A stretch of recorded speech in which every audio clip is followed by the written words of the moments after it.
नमस्कारम। Hello दोस्तों, क्या हाल चाल। टॉपर हिस्ट्री आपके इस ऑनलाइन प्लेटफॉर्म पे आप सभी का दिल खोल करके स्वागत है। तो भैया हमारा टॉपिक चल रहा था 1858 से लेकर के 1947 तक का प्रशासनिक पुनर्गठन और अंग्रेजी नीतियां। इस पे पिछले लेक्चर में हमने किस चीज के बारे में बात की थी भैया? बोलो बोलो। केंद्रीकरण विकेंद्रीकरण के बारे में। तो आपको समझ में आएगा कि भैया केंद्रीकरण क्या होता है और विकेंद्रीकरण क्या होता है। सेंट्रलाइजेशन और डिसेंट्रलाइजेशन। हमारे भाई कोई अलग इंग्लिश मीडियम का टॉपर भाई भी जुड़ा होगा तो उसके लिए दिक्कत ना है लेक्चर में, तो उसके लिए बता रहे हैं कि भैया एक तो होता था सेंट्रलाइजेशन, एक था डिसेंट्रलाइजेशन। केंद्रीकरण और विकेंद्रीकरण, जहां पे भैया केंद्र सरकार अपना हाथ पीछे हटाती है वहां से चालू होता है भैया क्या, विकेंद्रीकरण। जैसे मैंने एग्जांपल दिया था कि कुछ कंपनीज होती है जहां पे भैया उच्च लोग जो टॉप मोस्ट जो 5 से 6 पर्सन होते हैं वो उसका डिसीजन लेते हैं, हाँ भाई कि इस कंपनी में ये चीजें करनी चाहिए, ये पॉलिसीज लानी चाहिए। नीचे के लोगों को मतलब नहीं होता, उनको नीचे के लोगों को कंसीडर नहीं करना होता। तो भैया वो होता है सेंट्रलाइजेशन यानी कि केंद्रीकरण। और कुछ ऐसी कंपनीज होती है भैया जो उसमें हर पर्सन जो काम कर रहा है, जो पर्सन उस पर काम कर रहा है, तो पर्टिकुलरली उसे फोकस रखते हुए उसके जो सुझाव होते हैं उसको भी लेकर के वो डिसीजन लेती है। तो भैया वो होता है विकेंद्रीकरण। तो आज हमने टॉपिक स्टार्ट करेंगे भैया स्थानीय निकाय, जो लोकल बॉडीज है उसके बारे में हम स्टार्ट करने वाले हैं। तो आप बोलोगे भाई लोकल बॉडीज में अपन क्या स्टडी करेंगे, तो भैया टॉपिक को स्टार्ट करते हैं। आ जाओ सारे टॉपर्स आ गए। तो भैया आ जाओ स्टार्ट करते हैं। स्थानीय निकाय लोकल बॉडीज में क्या क्या आने वाला है, सारे जो इसमें निकाय हो गए वो इसमें जो अधिनियम नगर, मेनली अपन इसमें स्टडी करेंगे नगर पालिका के बारे में और जो जिला परिषद हो गई उसके बारे में। तो आ जाइए, चलो बोलो बांके बिहारी लाल की जय। बांके बिहारी के नाम से स्टार्ट करते हैं हमारी आज की क्लास। तो आइए सारे टॉपर्स। तो भैया 1861 में आप भी जानते हो क्या हुआ था। 1861 में विकेंद्रीकरण के पश्चात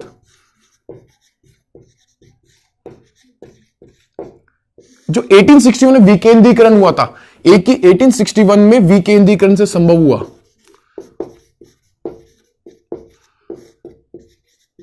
बोलो भैया क्या संभव हुआ? 1861 में विकेंद्रीकरण से संभव हुआ कि जो विधान, एक तो जो नगर पालिका हो गई,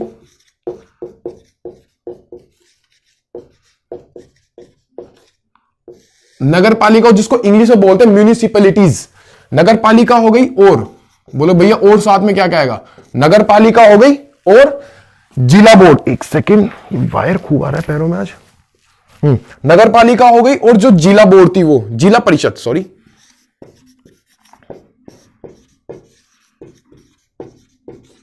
जिला परिषदों से संभव हुआ। इसको मैं लिखाऊं कैसे? 1861 विकेंद्रीकरण से संभव हुआ कि जो नगर पालिका हो गई और जो जिला परिषद हो गई इनसे संभव हुआ। अरे रुको एक सेकंड 1861 जो विकेंद्रीकरण हुआ, मैं समझाना क्या चाहता हूं पहले आपको बताता हूं कि जो 1861 में जो विकेंद्रीकरण किया गया उसमें जो मेनली जो नगर पालिका थी और एक जिला परिषद थी, इनके द्वारा क्या किया गया, जो स्थानीय स्वशासन और इनके द्वारा स्थानीय स्वशासन का क्या हो, विकास हो। स्थानीय स्वशासन है ना, उनका क्या हो, विकास हो। किस किसके द्वारा? नगर पालिका हो गया और एक कौन सा, जिला परिषद हो गया। बहुत बढ़िया। नगर पालिका और जिला परिषदों के माध्यम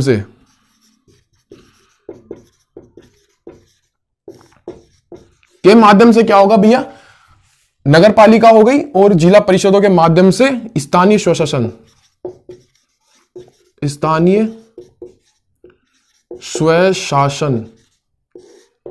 का क्या हो भैया, विकास हो। हाँ तो भैया विकेंद्रीकरण के बारे में पिछले लेक्चर में चर्चा की थी। अगर भैया किसी ने नहीं देखा है पिछला लेक्चर तो भैया मैं इसकी जो अपना डिस्क्रिप्शन होगा, वीडियो के डिस्क्रिप्शन में मैं लिंक प्रोवाइड करा दूंगा, वहां पे जाइए और इसको पिछला लेक्चर देखकर फिर इस लेक्चर में आइए तो आपको और अच्छा समझ में आने वाला है। तो भैया हमने इसमें पॉइंट बात की नगर पालिका यानी म्यूनिसिपैलिटीज और जिला परिषद डिस्ट्रिक्ट बोर्ड्स के बारे में। अब हम बात करेंगे भैया कुछ ऐसे प्रदेश थे या कुछ ऐसे जिले या ऐसे कुछ प्रांत जहां पे क्या किया गया, नगर पालिकाओं की स्थापना की गई और कब स्थापना की गई। अब उसके बारे में बात करते हैं यानी नगर पालिका की स्थापना होती है। हम लेंगे भैया पहले बंगाल से स्टार्ट करते हैं सारे के सारे, ठीक है ना। बंगाल में क्या होता है कि भैया 1864 से 1868 के बीच में क्या होती है, नगर पालिकाओं की स्थापना होती है, ठीक है। बंगाल में कब ले ली? 1864 से 68 के बीच है। बंगाल के बाद में क्या लेंगे? बंगाल के बाद लेंगे मद्रास। ओके, स्टार्ट करें मद्रास पे। मद्रास में भी एक नगर पालिका लगवाते हैं। मद्रास में कब होती है स्थापना? इसी के एक साल बाद यानी 1864 के एक साल बाद 1865 में 1865 में क्या होता है भैया, मद्रास में भी नगर पालिका की स्थापना की जाती है। बहुत बढ़िया बात है।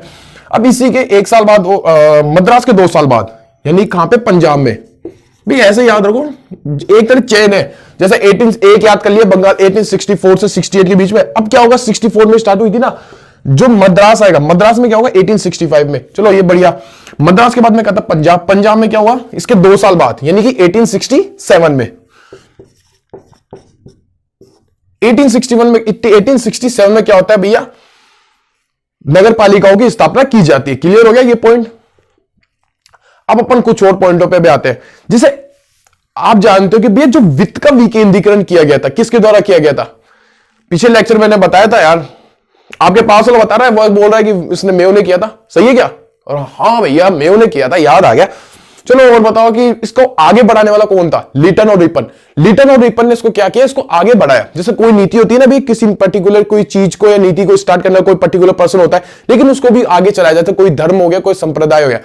एंशिएंट हिस्ट्री में हम बात करें, एक पर्टिकुलर धर्म होगा, उसको स्थापना करने वाला कोई होगा, इसके बाद में इसके अनुयायी होंगे जो उसको आगे बढ़ाएंगे। तो सेम प्रोसेस यहाँ पे समझ जाएगा यार, समझदार टॉपर्स हो आप हमारे यार, आप हमारे टॉपर्स हो। तो भैया अब बात करते 1861, या है बात हो गई 1861 की। अब करेंगे भैया वित्त का विकेंद्रीकरण, यानी कि मेयो द्वारा वित्त का विकेंद्रीकरण करने के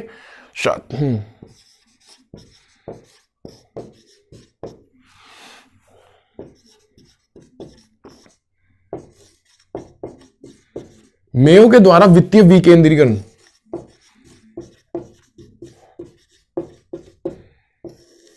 करने से संभव हुआ, यह करने के फलस्वरूप। ये समझने वाले टॉपिक है, तो आपको थोड़ा पर्टिकुलरली आपको दिमाग लगा के समझना पड़ेगा। मेयो ने क्या किया, वित्त का विकेंद्रीकरण। मेयो द्वारा वित्त का विकेंद्रीकरण, ये वित्तीय विकेंद्रीकरण करने के फलस्वरूप, करने के फलस्वरूप क्या, कोई नगर पालिका है, करने के फलस्वरूप, करने के फलस्वरूप नगर पालिकाओं के, ये नगर पालिकाओं को वित्तीय स्वावलंबन की ओर ले जाने की ओर। बोले भैया क्या लिखवा रहे हो, पहले मैं पर्टिकुलर लिख लूं फिर आपको बताता हूं क्या बोलती है लाइन। नगर पालिकाओं को वित्तीय स्वावलंबन की ओर ले जाने पर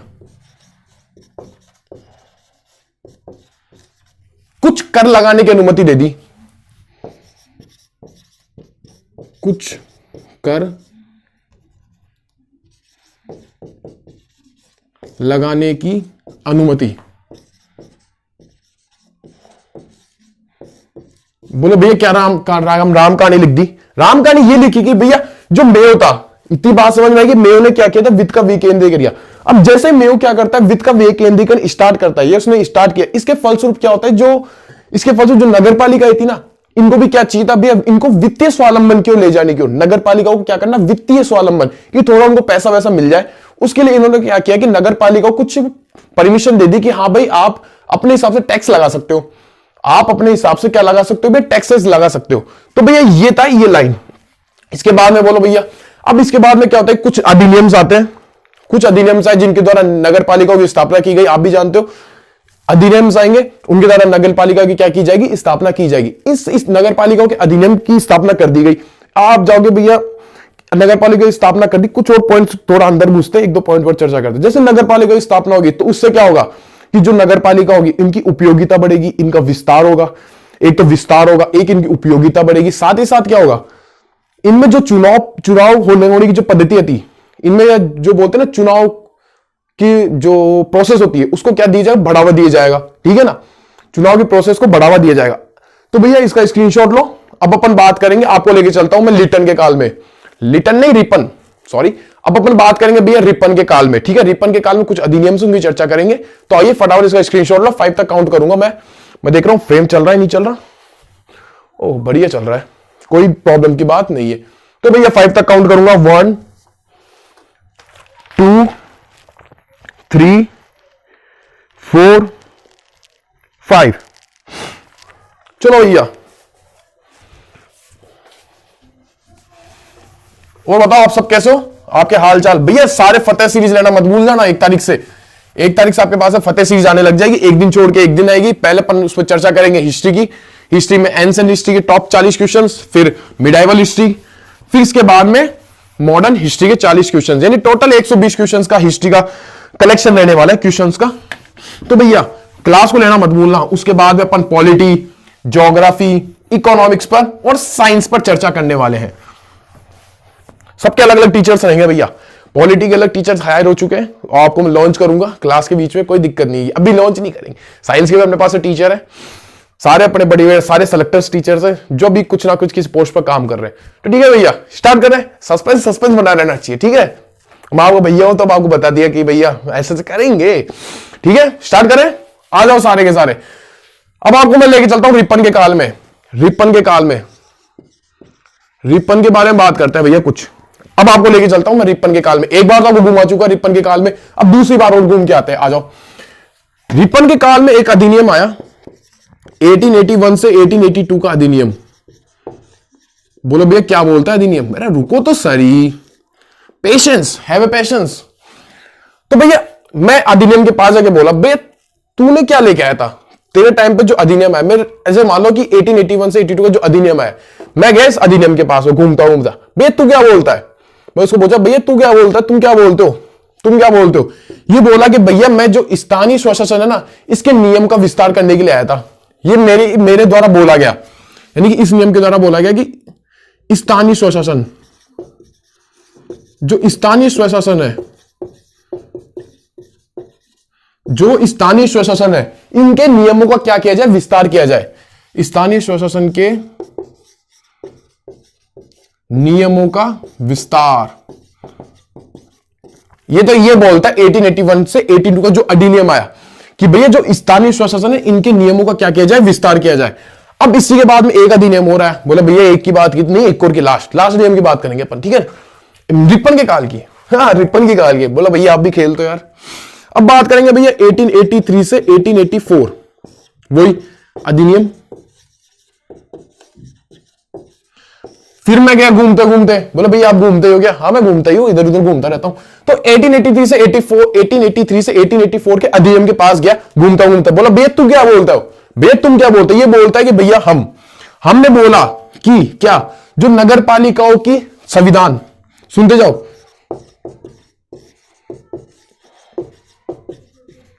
नगर पालिकाओं के संविधान, साथ साथ और सुनो, नगर पालिकाओं के संविधान हो गए, इनकी शक्तियां हो गई,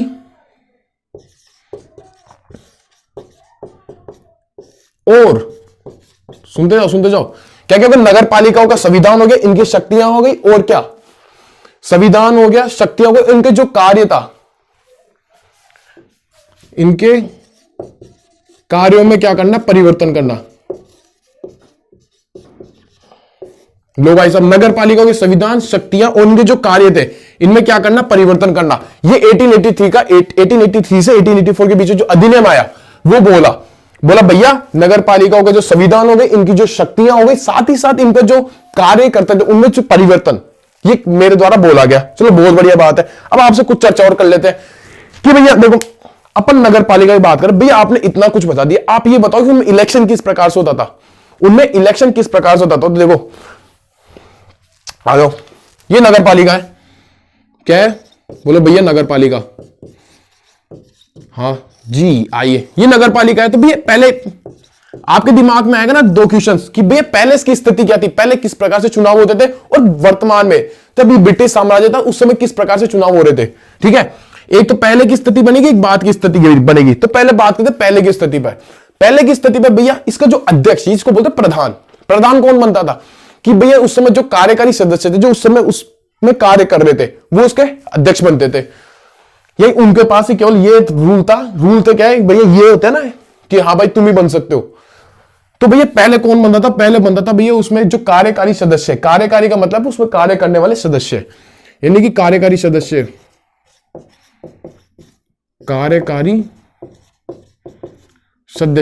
केवल कार्यकारी सदस्य इसमें क्या कर सकते थे? काम कर सकते थे। काम नहीं मतलब हेड बन सकते थे, प्रधान। अब बात करेंगे भी बाद की स्थिति क्या हुई, बाद में ऐसा क्या परिवर्तन हो गया। बाद में जो भैया आम नागरिक होगा ना, इसको भी इसमें प्रधान बनाने की अनुमति थी। क्या बोला मैंने? आम नागरिक को भी आम नागरिक को भी क्या थी भैया? प्रधान बनाने की अनुमति।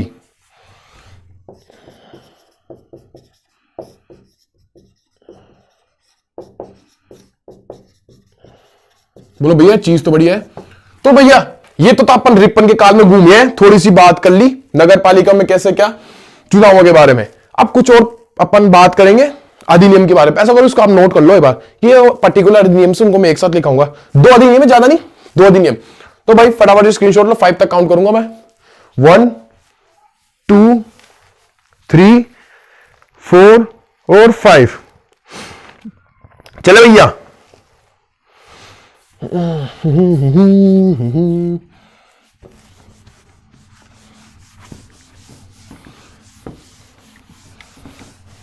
अब बात करेंगे भैया 1900 के बारे में। 1900 में आता है भैया 1908 का पुनर्गठन आयोग। अब भैया आयोग के पास जाके आऊंगा, मैं घूम के आऊंगा थोड़ी देर, आयोग के पास पूछ के आऊंगा कि भैया आयोग तुम क्या बोलते हो, भैया तुम क्या बोलते हो। अब बात करते हैं 1908 का आयोग, पुनर्गठन आयोग। 1908 का पुनर्गठन आयोग। आपको पता है आपके भैया की क्या है, घूमने की आदत है। तो भैया आपके भैया जाएंगे इसके पास में घूमते घूमते, भैया तुम क्या बोलते हो। तो भैया ये आयोग मेरे पास आके बोला कि भैया ज्यादा तो अपन बात करेंगे नहीं, तो भैया मेरे द्वारा बोला गया, वो मेरे को बताया कि भैया मेरे द्वारा बोला गया क्या क्या बोला गया कि भैया एक तो जिला बोर्ड और एक अधीनस्थ जिला और ग्राम पंचायत, कि भैया मेरे द्वारा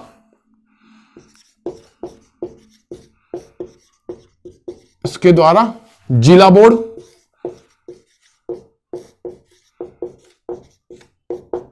अधीनस्थ जिला बोर्ड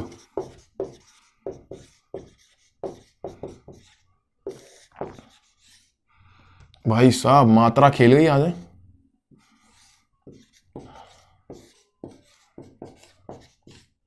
जिला बोर्ड हो गया, अधीनस्थ जिला बोर्ड, और बोले भैया और क्या, और आएगा ग्राम पंचायत, और ग्राम पंचायत का विकास हो, विकास हो।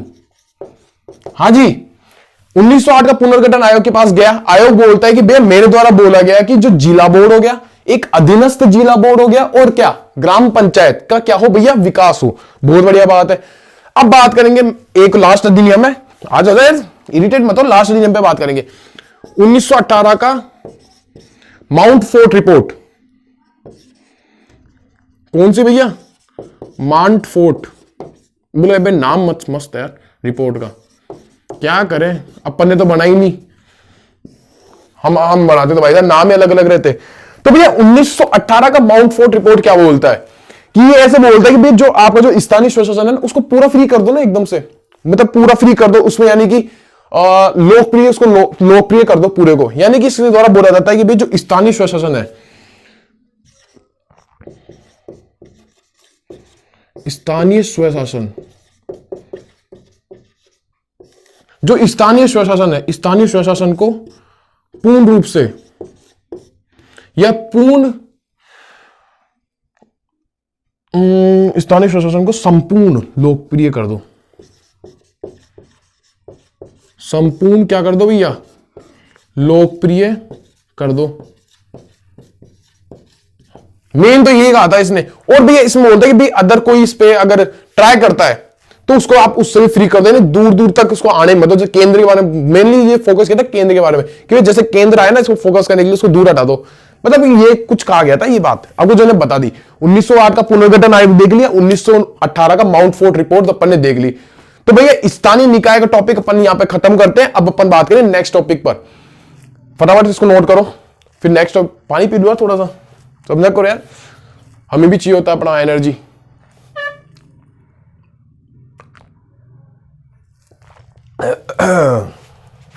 रेडी सारे, स्टार्ट करें।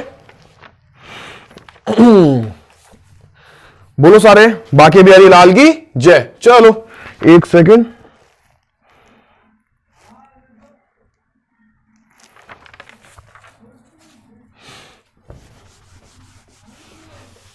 अब तो ये भी मिटेगा ना। अब बस अपने इस बात में 2 टॉपिक बचेंगे जिसको अपन नेक्स्ट एक वीडियो बना के उसको भी कंप्लीट कर लेंगे। फिर अपन चालू करेंगे भैया कांग्रेस। कांग्रेस भी ये टॉपिक खतरनाक बन रहा है, कंटेंट बहुत बढ़िया उसका है, आपको पूरा समझ में आ जाएगा, जिसमें अपन सारी चीज के बारे में बात करेंगे। कांग्रेस के चरण हो गए, कांग्रेस की स्थापना से पहले जो जो घटनाएं घटित हुई, किस प्रकार से अनेक दल आके मिलकर काम कर रहे हैं, उसकी ओर बढ़ रहे हैं, कांग्रेस बढ़ाने की ओर, कांग्रेस का जो दल है उसको बढ़ाने की ओर बढ़ रहे हैं। उसके बाद कांग्रेस के चरण, तीनों चरण के बारे में बात करेंगे। भैया टॉपिक इंटरेस्टिंग है, बढ़िया है, तो कोई दिक्कत की बात नहीं है। तो भैया अब बात करेंगे आर्थिक नीतियां। जी हो गया ना? चलो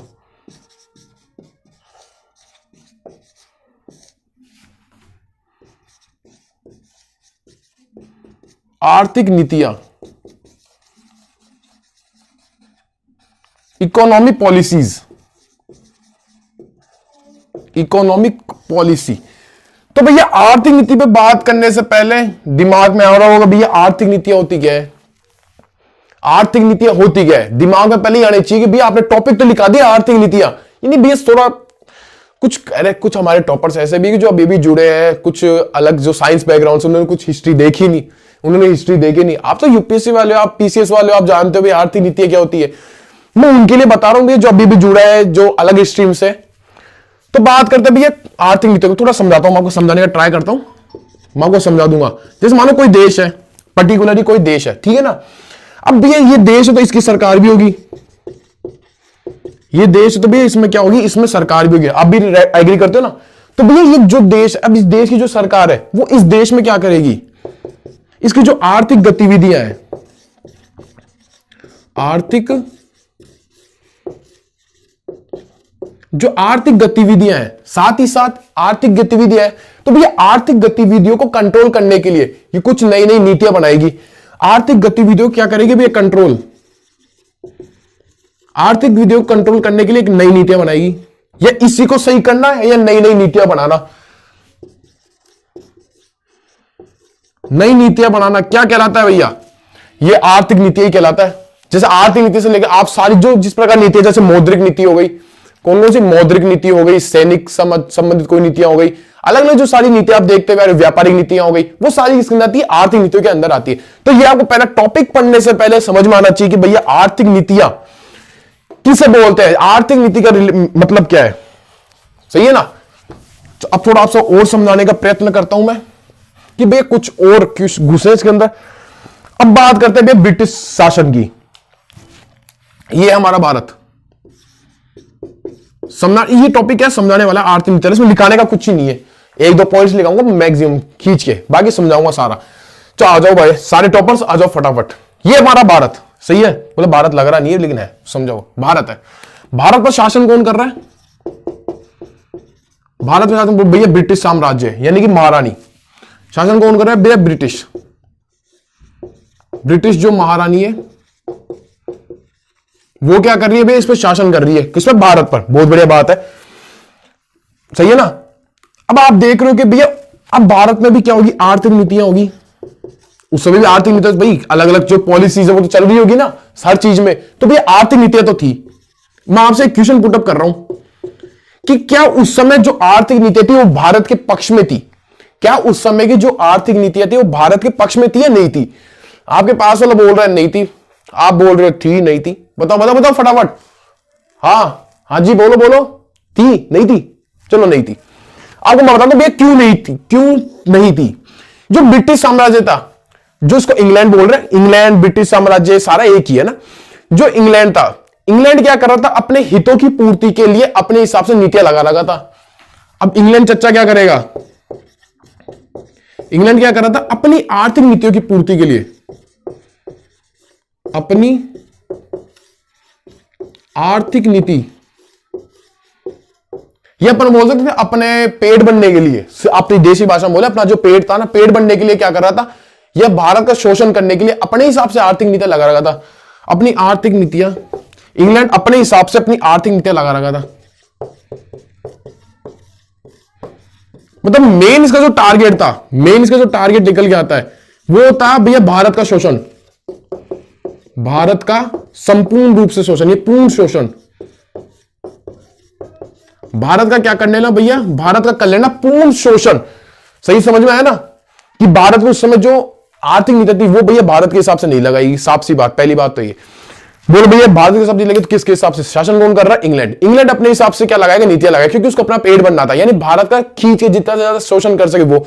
जैसे अपन देख सकते हैं कि जैसे कॉफी हो गया, चाय हो गया, इनके जो बागान थे वहां पे, और अपन जैसे उद्योगों के बारे में बात करें, कोयला हो गया, लोहे के जो उद्योग हो गए, उनमें क्या करना? खनन करना दबा के। यानी कि भैया उनको टेंशन नहीं है भारत की, उनको जितना लूट सके उतना लूट ले। तो भैया ये कुछ स्थिति थी, ये बताना भी जरूरी था। अब अपन कुछ और पॉइंट में चर्चा करते हैं। जगह तो बहुत है अपने पास में, लेकिन एक और ब्रफ करके फिर आपको बताऊंगा। अब ये बात करेंगे विश्व में क्या स्थिति है, विश्व की स्थिति के बारे में बात करते बात करते विश्व के बारे में। विश्व में क्या स्थिति है, विश्व में बात करते 19वीं शताब्दी के अंदर। आप भी जानते हो 19वीं शताब्दी के उत्तरार्ध में, 19वीं शताब्दी के उत्तरार्ध,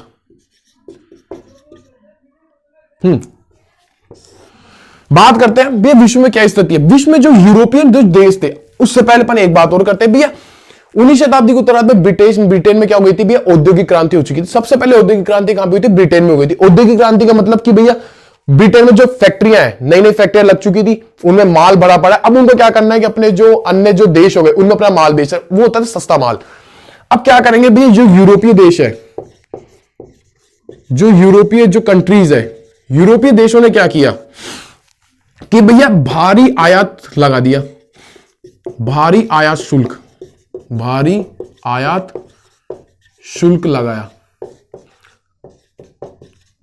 बोलो भैया समझ में नहीं आया, भैया आयात का मतलब क्या हो गया? अरे भैया यार पता ना, अपने टॉपर्स में कुछ ऐसे पर्सन है कुछ थोड़ा प्रॉब्लम्स आती है, कुछ जो टेक्निक वर्ड्स है उनमें। देखो दो वर्ड बताता हूं हमको, एक तो होता है आयात और एक निर्यात। एक तो बताता हूं आयात यानी कि एक्सपोर्ट, और एक होता है निर्यात यानी कि इंपोर्ट।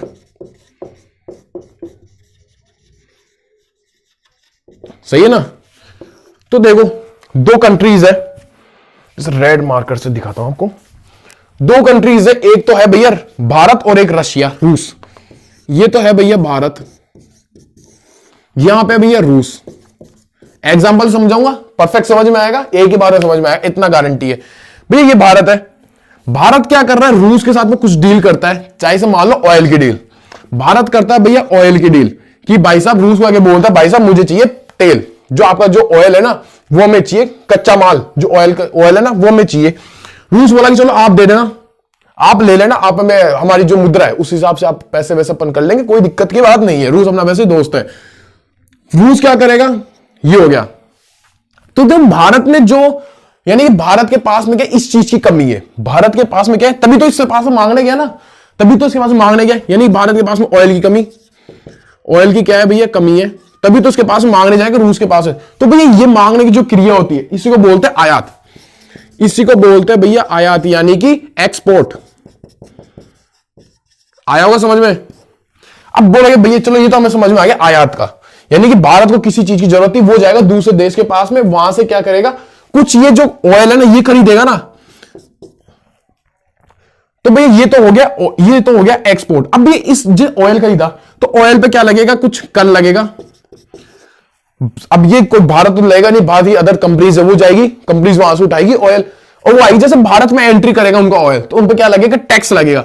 तो भैया इसी को बोलते हैं आयात शुल्क। इसी को क्या बोलते हैं? इसी को बोलते हैं आयात शुल्क। बोलो बहुत बढ़िया भैया, समझ में आ गया, आयात समझ में आ गया, आयात शुल्क समझ में आ गया। अब इसी पर आपको निर्यात और निर्यात शुल्क बताता हूं। निर्यात शुल्क तो क्या होगा? आयाती आज निर्याती बताता हूं आपको। फिर जैसे मान लो ये रूस है, रूस के पास में क्या है? ऑयल ज्यादा था, उसने भारत को बेचा, यानी कि इसके पास में क्या था? ऑयल ज्यादा था। सही बात है ना? तो भैया इसके पास में क्या है? चीज ज्यादा है, अब इसको क्या है? इस चीज को बेचना है, ये चीज को बेच रहा है ना, तो इसी को बोलते हैं निर्यात। ये चीज को क्या कर रहा है? बेच रहा है, तो इसी को बोलते हैं भैया निर्यात। तो समझ में आया आयात और निर्यात का कंसेप्ट? तो भैया इतना सा कंसेप्ट है निर्यात। बोलो भैया क्लियर है? तो अब अपन चर्चा कर रहे थे वर्ल्ड में, अपन चर्चा कर रहे हैं हमारे वर्ल्ड में, यानी कि भैया जो वर्ल्ड में जो यूरोपीय देश थे उन्होंने क्या कर दिया कि भारी आयात शुल्क लगा दिया। बोले भैया भारी आयात शुल्क, अब समझ में आ गया आयात शुल्क क्या है। तो भैया भारी आयात शुल्क क्यों लगा दिया कि भैया ब्रिटेन में हो चुकी थी, क्यों लगाया, पहले बात करते हैं क्योंकि जो ब्रिटेन था, ब्रिटेन में हो चुकी है भैया औद्योगिक क्रांति। हाँ भैया अब आ गया समझ में। ब्रिटेन में क्या हो गई भैया, ब्रिटेन में हो गई औद्योगिक क्रांति, यानी कि ब्रिटेन क्या करेगा, अपना माल बेचने को ट्राई करेगा। जैसे मान लो यूरोपियन ड्रेस है, जैसे मैं ये हुडी पहन रहा हूं अपने टॉपर हिस्ट्री अप की, ये हुडी मान लो 400 रुपए में अपन बना रहे हैं अपने इंडिया में, और भैया ये हुडी सेम अंग्रेज बना के ला रहे हैं 200 रुपए में, तो आप किसको खरीदना पसंद करोगे, 200 रुपए वाली को खरीदना पसंद करोगे, 400 थोड़ी ना खरीदोगे। तो भैया इसी चीज यानी कि उनका जो स्थानीय व्यापार, ये स्थानीय उद्योग नष्ट ना हो सके, इसलिए उन्होंने भारी आय शुल्क लगाया।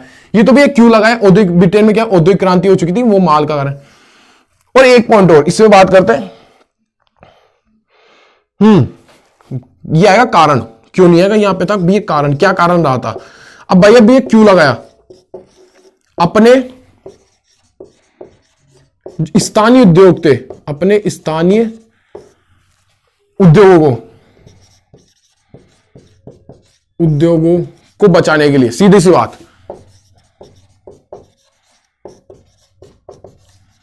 इन्होंने ये लगाया। फिर आप बोलोगे भैया भारत में क्या स्थिति बनी, भारत की स्थिति की चर्चा कर लेते हैं, आ जाओ। अब बात करते हैं भैया भारत की स्थिति के बारे में। अब आप जानते हो कि भैया भारत में तो क्या है, भारत तो खुद उपनिवेश बन के बैठा कि उसका ब्रिटेन का। अब भारत में क्या करेंगे कि जो अंग्रेज थे उन्होंने क्या कर दिया कि जो आयात शुल्क था ना वो न के बराबर, पहले तो हटा दिया, या न के बराबर मान लो। भारत में क्या होता है कि न के बराबर क्या, आयात शुल्क। बोले भैया ये तो चीज ही खराब हो गई, आयात शुल्क लगा दिया। बोले भैया ये तो चीज ही खराब हो गई। बोलो कैसे खराब हो गई, बाबू वो मैं समझाऊंगा आपको, समझ में आ गया ना, न के बराबर आयात शुल्क लगाया। भैया आपने चीज खराब हो गई, अब आपको मैं बताता हूं भाई कैसे चीज खराब हो गई। ब्रिटेन में क्या है, फैक्ट्रियां भरी पड़ी है, अब उनको क्या है, माल बेचना है। अब वो वहां से क्या करेंगे, भारत में माल बेचेंगे। भारत में जो माल आएगा उसको टैक्स लगा ही नहीं, उसमें तो टैक्स लगा ही नहीं, तो भैया वो तो उतनी भी रेट पे आएगा। जैसे मान लो उधर से 200 रुपए में शिपिंग चार्ज हो तो उनका लग गया, छोड़ो, 200 रुपए की चीज यहां पे आके मिल रही है मान लो 210 में, नए के बराबर टैक्स लगा ना, 210 में आप है ना, 210 में मान लो ये हुडी आपको मिल रही है, और मैंने ये हुडी मेरे हाथों से बनाई कितने की, 400 रुपए की, तो आप किसको खरीदना प्रीफर करोगे, 210 वाली खरीदोगे। बोले भैया हम आपको क्यों खरीदे, हम आपका क्यों खरीदे, आप तो 190 रुपए ज्यादा ले रहे हो, आप तो 190 रुपए ज्यादा ले रहे हो, तो भैया हम तो ये खरीदेंगे 210 वाली। समझ में आ रहा है ना चीज क्या है, हम तो ये खरीदेंगे 210 वाली। तो भैया इसलिए क्या हुआ कि भैया जो भारत के जो उद्योग थे, जो पनप रहे थे, भारत के उद्योगों को नष्ट कर दिया गया।